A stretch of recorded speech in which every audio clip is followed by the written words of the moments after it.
These are from Pro Football Focus quarterback rankings. So they go 1 is Patrick Mahomes, 2 Josh Allen, 3 Joe Burrow. You see the rest of the top 10 there. 11 Tua, 12 Matthew Stafford. They say Deshaun Watson is 13. Maybe the hardest player to rank on this list. Watson has one of the widest ranges of outcomes in the NFL. Finished 2022 with a 55.3 overall PFF grade after returning from suspension. Didn't noticeably improve as one does if they are just shaking off the rust. Well, yeah, and he was also in a new system with guys that had been playing for 11 weeks, and he was in week 1. But the widest range, I get that. I get he would be the hardest guy to peg. Oh, there's no doubt about that. And I've wanted to rank Watson kind of since he got here. And it's been so hard because he didn't play for those first 11 games. And then we saw what he did the last 6 weeks.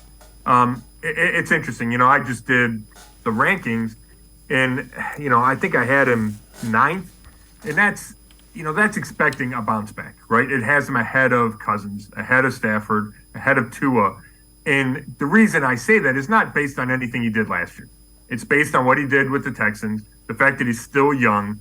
And I guess that's where I think he should fit if the Browns are going to be who the Browns want to be and if Watson's going to start to return to the form that they think he can return to. Because if he's not better than Kirk Cousins and Matthew Stafford, then the Browns probably should not have spent what they did to get Deshaun Watson from a draft pick standpoint and a salary standpoint. So I think he needs to fit in that bottom of the top 10.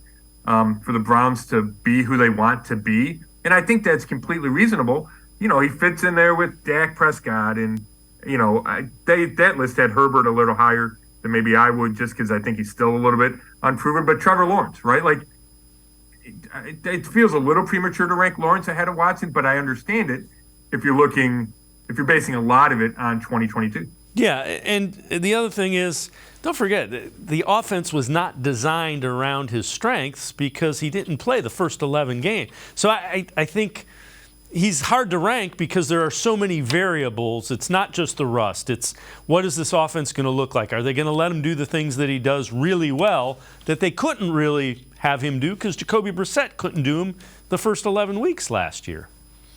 Yeah, I think that's completely valid, and that's one area that's probably not in Watson's control. Now, an area that is, and I think we talked about this, Dave, is his performance inside the pocket. That's not where it needed to be. And maybe that's just the last thing to come back when you haven't played football in 700 days, right? But he needs to be better from the pocket in order to be as successful as the Browns believe he can be outside the pocket, right? And off schedule. You still need to perform inside the pocket. So for me, that's the biggest question mark. And, I don't know if that gets proven until you get to the regular season, just because you don't have the traffic in the preseason. You don't have the, in training camp, the quarterbacks not worried about getting hit.